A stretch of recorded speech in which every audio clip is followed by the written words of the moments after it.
and thank you so much for joining us today. My name is Mariam Chaduneli, and I'm a founder of a legal tech startup called Lawformer. So here's the thing. We know that AI is disrupting pretty much every industry right now, and the legal world is no exception. We're seeing AI solutions getting increasingly more advanced and handling different parts of the legal workflow without all the heavy lifting, massive rollouts, and painful integrations that traditional CLMs and CRM systems require. And that's exactly what we're here to talk about. At Lawformer, we're all about building industry-specific legal AI workflows that give our clients exactly the support that they need and where they need it, without asking them to change the way they work. So we are very excited to see this shift away from legacy work systems and more towards modular AI solutions. And to help us unpack this whole question of whether legal teams are abandoning CLMs and traditional systems for modular AI, we have Zach Abramovich from Killer Whale Strategies joining us today. And if there's anyone who knows what's going on in this space, I would say it's Zach. So Zach, I'll turn it over to you. Tell us a little bit about yourself and share your perspective on this whole shift that we're currently experiencing. Fantastic. And thank you, Mariam. And I appreciate being here today. And thanks for everyone who joined. This is obviously a really interesting topic. And quite frankly, it's a question that I'm getting a lot these days from in-house legal departments. It'll go something like this. They'll say, listen, we just recently started playing around or adopting an AI tool, maybe one like Lawformer, and we really like it. And now we're thinking, do we need a CLM? We've heard those are a little bit difficult to deal with, but it seems like that's the next stage. And so I think a lot of people sort of view it as graduating, probably because CLMs are quite a bit more expensive. And what I want to make the case for today, as I share my screen, and everyone's you seeing my my title screen, is AI making CLMs irrelevant? Great. So what I really want to share today is a perspective that yes, in fact, AI may be making CLMs irrelevant. I will leave us with a little bit of a question. I think ultimately it might come down to the size of your company. But I want to make that case very strongly. So just first of all, if you're here, I'd appreciate you dropping into the chat if you, number one, are using AI at work. Number two, if there is a CLM where you're working, or both, meaning are you working with AI? Are you working with a CLM or both? So if folks could drop that into the chat, I'd be very curious for the perspective of who it is I'm speaking with. And I'm going to assume that, most people here are in-house, but that would be very, very useful. What I just want to give a little bit of an intro to myself. So my name is Zach Abramowitz. I'm the founder of Killer Whale Strategies. We work with companies that want to capitalize on tech opportunities in legal. And that means we work with AmLaw 1 and 200 law firms. We work with Fortune 500 legal departments. We work with service providers.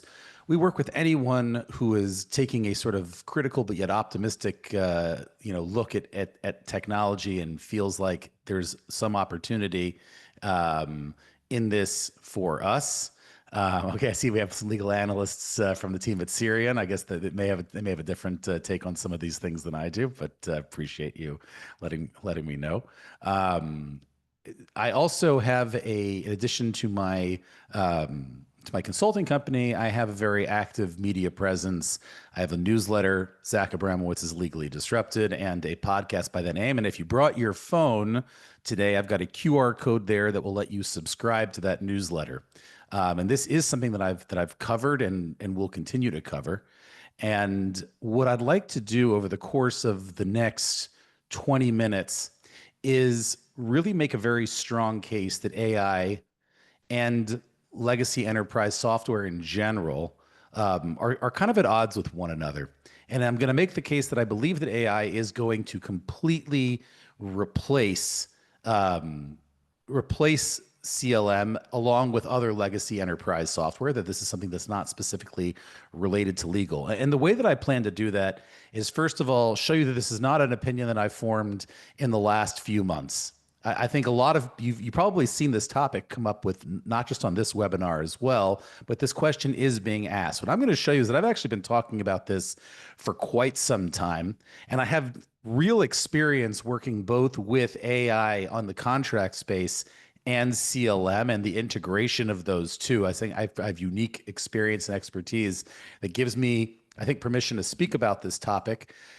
And what I'm then going to do is show you data on both the adoption of AI versus CLM to kind of ultimately get us to the last part of this talk, which is to show you the fundamental differences between legacy enterprise software and AI. I will make sure to leave plenty of time for questions. I feel like that's one of the main advantages of coming to a webinar versus a podcast is that you can interact with me. So I encourage you, if you have questions for me right now, or you think you're going to have a question at the end of the webinar, don't wait. Go ahead and drop it in the chat channel. As in addition to having my my screen up, I am monitoring the chat the entire time, and Miriam's going to pick out some questions potentially to flag for us, as well as questions that have been submitted in advance. But if you have questions or comments, please don't wait for the end of the webinar until I put up the Q&A slide. Go ahead and start asking those questions, as soon as you can. So, Mariam, without further ado, let me just jump right in. First of all, why I've always been long AI and short CLM. So as I mentioned before, I have a newsletter, Zach Abramowitz is Legally Disrupted.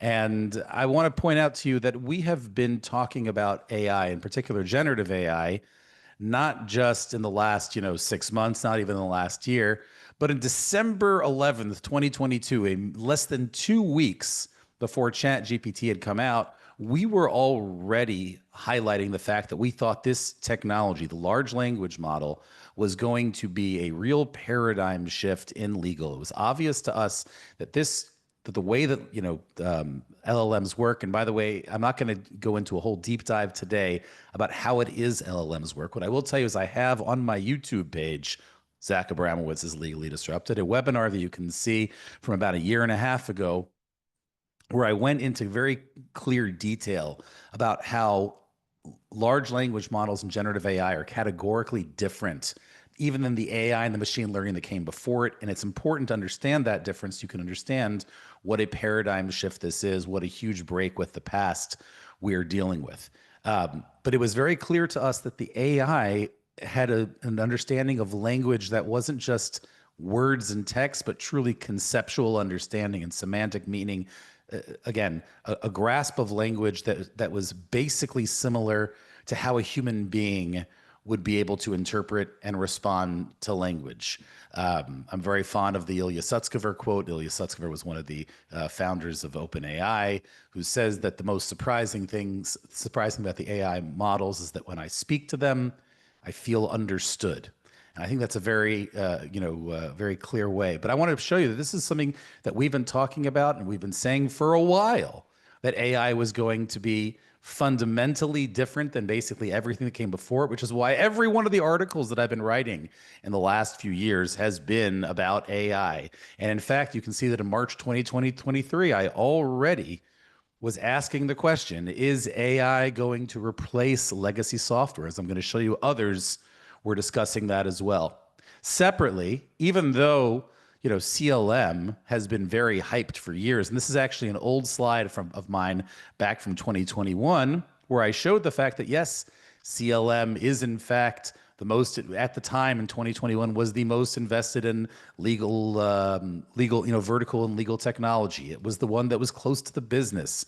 It was one that procurement teams could try to upsell into departments. It was the one that all of the major consultancies like the Big Four were trying to sell to corporations. They were saying, hey, the same way you have a CRM and an ERM, here's another 3-letter vertical, CLM, contract lifecycle management. And the idea was that this was a kind of a workflow tool that was going to help companies get control of their contracts from the moment of intake all the way through renewal or actually canceling that contract. So we've known about this vertical for a while, but yet in our newsletter, we were specifically asking whether or not this vertical was going to hold up. And I think this is an important point right now to highlight is that for a while, I have had serious doubts about CLM. I even questioned as recently as 2022. Again, this was in the height of when CLM was the most dominant tech vertical in legal. We were already questioning, was this product going to truly be sustainable? And I'll get to a little bit more about what we were hearing on the adoption side in a little bit, but I want to just explain this is not a new position of ours. And in a certain sense, you could accuse us of having a little bit of cognitive bias about it. In other words, we've been predicting this for a while, so it's kind of against my incentives to tell you how wrong I was. But the fact is, this is not a new position of ours. Not only that, but I invested in a contract tech company a few years ago called Term Scout. And at the time, even made the when I made the announcement of investing in Term Scout, and we actually had a syndicate that invested $500,000 in the company, we specifically talked about the fact that we were investing because it wasn't a CLM, that we had no idea how to pick the winner in CLM, that we were concerned about the vertical. Now, when I said before that I've got some specific expertise and experience on the integration of AI into CLM and what that's going to mean, I was also responsible for selling Term Scout to Agiloft, a deal that went down earlier this year and was announced again the very beginning of this year. Agiloft bought a product from Term Scout called Screens.ai, and the entire Term Scout team moved over to Screens.ai. Term Scout itself is continuing to go on with one product that they specifically built that's not been acquired by Agiloft, but really the entire team moved over because Agiloft already saw we're going to need to basically reinvent the company from scratch based on AI. Okay, so as I said before, I've seen this play out over the course of years. And what I've seen play out has only strengthened, only validated my core thesis, which is long AI, short CLM. Now, when we go back and we look now at the data on the adoption of AI versus CLM, what I'm going to show you is that people love AI and people didn't ever really like CLM. But let's get very specifically into the data because I want to show you ultimately why I believe that is the case and what that means for you as legal departments.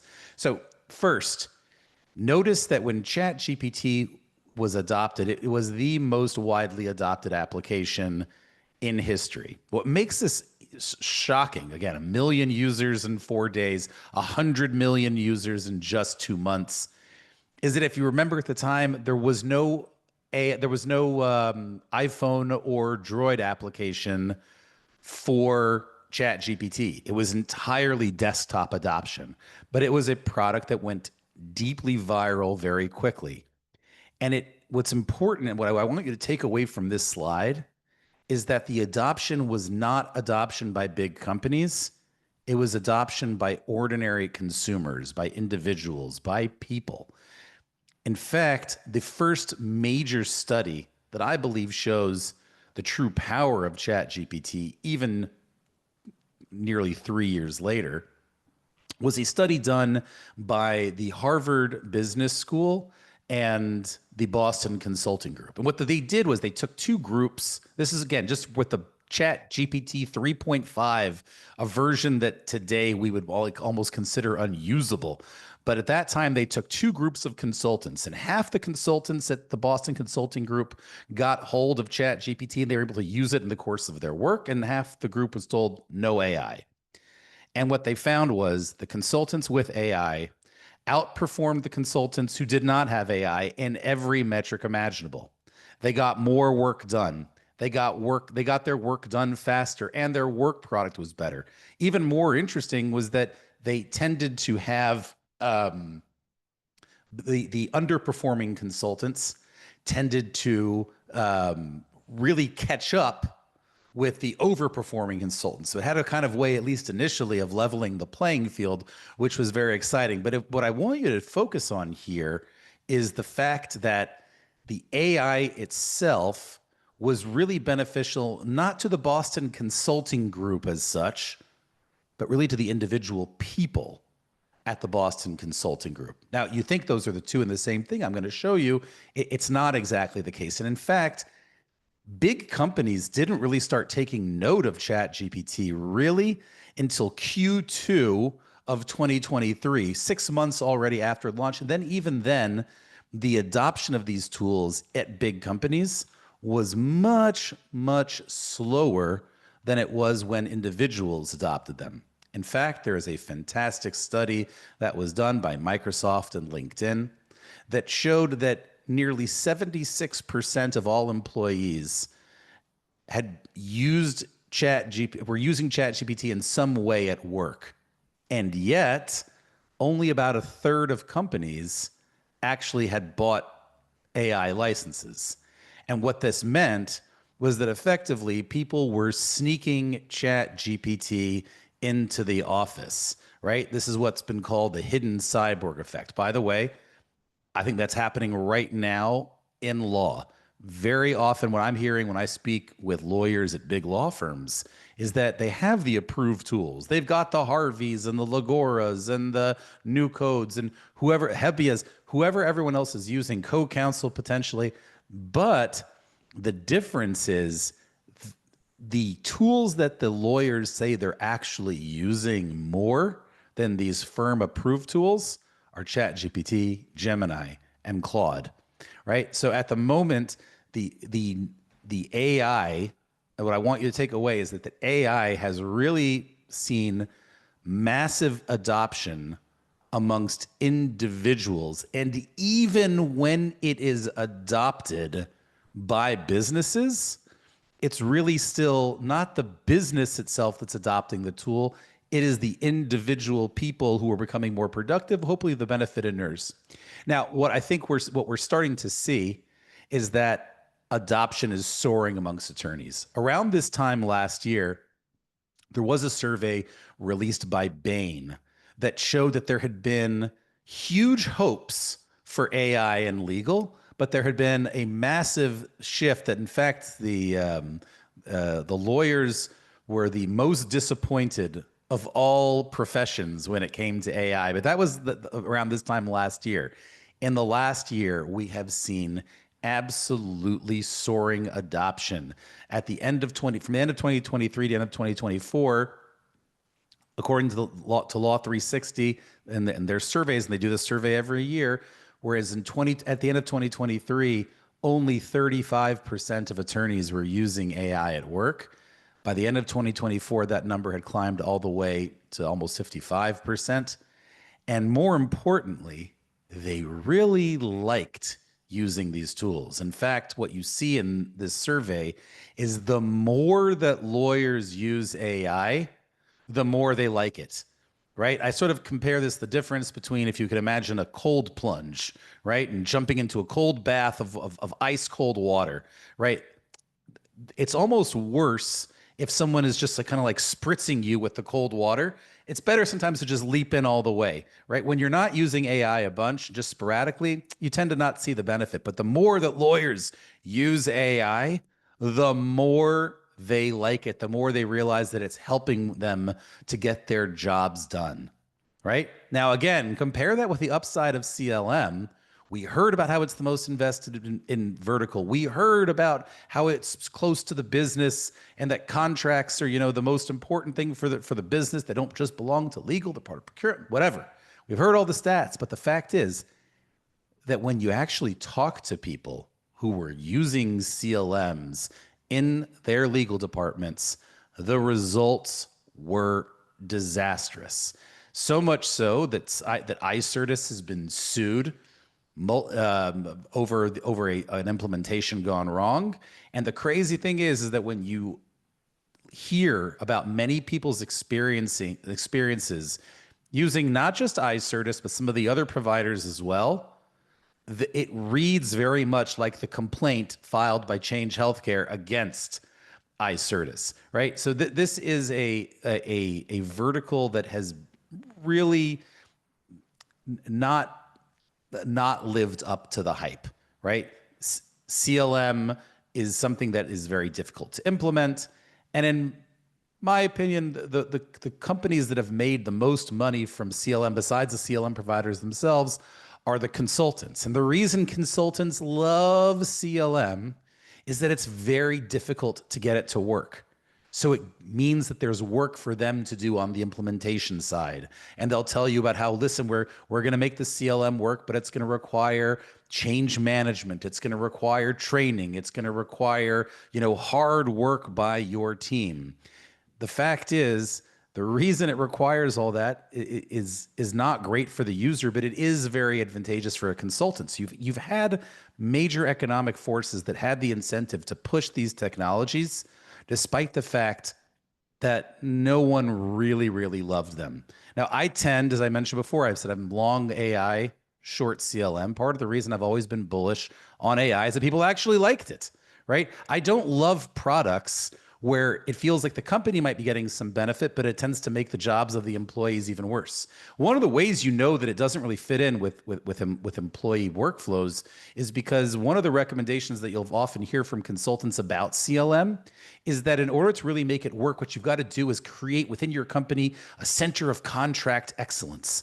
And these are 30 to 40 people who just sit around and review contracts all day, and that's all they do, meaning like it doesn't actually work within the way a legal department tends to work. And what you find with CLMs is that contract review and drafting and approvals is in fact kind of complicated and fairly nuanced, and it's hard to create a kind of template workflow that aligns with it. AI has no such trouble. And I think what you're seeing, and this is the slide, I think this should be the most critical takeaway that I'm going to show you, which is this is just funding, right? So this is not an adoption chart, but very often funding follows the adoption metrics. Funding goes where the users are going. And what you can see here is this is the same funding, and this chart is from earlier this year. That number of 529 million for AI is now significantly higher. There's been more than 1.5 billion invested in legal tech in the first half of the year. But what you can see is that as CLM hits its moment in 2022, since then it has completely fallen off. It is no longer a hot vertical. In fact, you've already had multiple companies. Lexion's sale to DocuSign was a down round, meaning it sold for less than its last valuation on paper. Evisort, which sold to Workday, sold for a third of its last valuation on paper. We've had multiple companies that are coming up short now. Again, I did mention I'm now actually, by virtue of the TermScout acquisition, I am a holder in Agilent stock. So I have an incentive. I want them to do really well. I want them to I want them to grow 5x. But if you're looking at these, and by the way, I do think Agilent for what it's worth, is actually trying to rebuild AI from scratch. But I call balls and strikes no matter, whose team I'm on here. And the fact is, CLM has lost a lot of its pizzazz, and it's lost that to AI. In fact, last year at the CLOC conference, the Corporate Legal Operations Consortium conference, which is seen as a kind of very important conference for CLMs in particular to sell into legal departments via the head of legal operations, Robin AI, which is not a CLM company, but an AI for contract review, put up this. This was their handout to everybody. They were the main sponsor on stage. What they were basically saying is, your CLMs have never worked. The reason you had your CLM, the reason you bought your CLM was in order to make contracting better at your company, very broadly speaking. But it didn't necessarily do that. But don't worry, AI is going to give you a very different experience. And I believe that's true. Now, what I want to sort of finish off with, and then I'll take some questions from Mariam and any questions that are from the crowd. Make sure if you've got a question about anything that I'm saying, please go ahead and type it in there to the chat, and we'll deal with the questions there. There is a fundamental difference between legacy enterprise software and AI. And in fact, this is not just true at the kind of at the legal level. If you look at the way that AI is being adopted in big companies, there are essentially three ways. I want to not focus on on what I call transforming core services. Let's put that to the side. But if you focus on the first three, you've got the AI assistants, right? Chat GPT. Sometimes you've got specific legal assistants, but these are products that people are using and interfacing with, general applications. That's the most common thing. Is just to buy a bunch of licenses for people on your team. You also have point solutions, and I believe Lawformer, Mariam can tell me if I'm wrong, very much fits into the second category, which are very targeted solutions that are sort of where you're beaming the AI at a very specific set or individual problem or set of problems or challenges that your department may have. And then third is what I'm calling enterprise content management. And these are our old enterprise software tools, and those are being now layered with AI. The problem is that that has been a very clunky experience. And in fact, early on, you had venture capitalists predicting that basically every single enterprise software vertical was in trouble. Through the midway point of this year, Salesforce is down 19%. So this is not something that is just affecting and impacting the legal vertical, where CLM, I would say, is like the kind of primary enterprise software tool. This is affecting even Copilot. Anytime where you're trying to put the AI into a kind of legacy solution, the results have not been great. And I think the reason is if you compare, and this is what I've sort of said before, legacy software was built for the company. In order for it to work, the company's employees have to use it correctly, right? Think about the sort of the classic case of making your salespeople put their notes into their CRM. But the product, which allows the company to sort of monitor what's going on in the company. Where are all our contracts? What clauses do our contracts have? How many of our contracts are currently being negotiated? How many of them are up for renewal? All that data only works if the employees use the product. The problem is that using these products, as I've detailed before, wasn't always a super pleasant, happy experience. On the other hand, with AI is not built for the company. It's built for the people.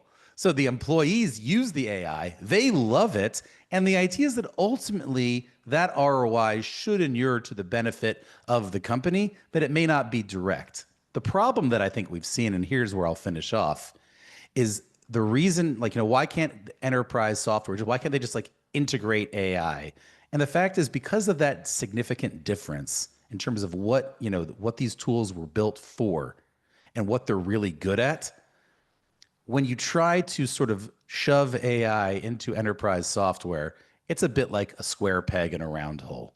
It doesn't always work. And I think that's why you see the sort of excitement around CLM and the SaaS vertical in general waning. And I think that's why you see a lot more AI tools being adopted. So for companies that come to me and ask, Zach, we're having great success with this AI tool. Should we now get a CLM? My feeling is probably not. Probably you want to lean more into what you're doing with AI, and CLM is a little bit of last year's model. And with that, if Mariam, if you've got any questions for me, happy to take questions from the audience as well. And if anyone has any interest in following with me individually, my name is I'm Zach, Z-A-C-H, at killerwhalestrategies.com. And again, I've got my newsletter there. So if you want to subscribe, these are things we write about very, very frequently. And I'm sure I will continue to write about the demise of CLM, a vertical I kind of thought never should exist in the first place. So, Zach, first of all, thank you so much for such an evidence-based overview of what's happening currently in the legal space. And it's fascinating to see that you've predicted this whole thing and you've been following this and writing about this for so long. If there are no questions in the chat, maybe I'll ask you one of the questions that I received in advance, which was, what's stopping legal departments from making the shift from legacy systems to AI quicker? And is that going to change? Well, I think that first of all, there's still Gartner, there's still Forrester, and these are major CYA for companies who are buying software. And it's hard to buy software. So if there is a kind of stamp of approval out there that says, hey, you should be buying this kind of software, that's something that any department can look at and say, hey, we just did what Gartner and Forrester told us. Like that's reasonable. That's always been reasonable. That's why Gartner and Forrester exists, to kind of give you that cover that you need. I think that's number one. I think number two is, if you were just to go online and do your research using traditional Google search, not Chat GPT, you'd probably find a lot of what look like very established companies with case studies. So they sort of look the part, enterprise software. And I think not everyone, this is something that we think about all the time. I spend my time thinking about, like, what is the difference between these tools? Why are we seeing different patterns here and there? I think a lot of companies haven't thought about it. Usually when I show people that slide that shows the funding over the same two periods, they kind of quickly go like, oh, all right, so this is no longer a relevant current model. This is last year's model. And I think they sort of begin to see it there. But I think that's part of the reason why you still have companies that are pushing it. Remember, most companies have not like kicked the big four out. They are still present in many, large enterprises. They've got boots on the ground. They've got reseller relationships with all of these CLM providers. So their incentives have not changed, even if they're aware of AI, and they're aware of, they'll tell you, oh, no, don't worry. Like the CLM has got AI baked into it.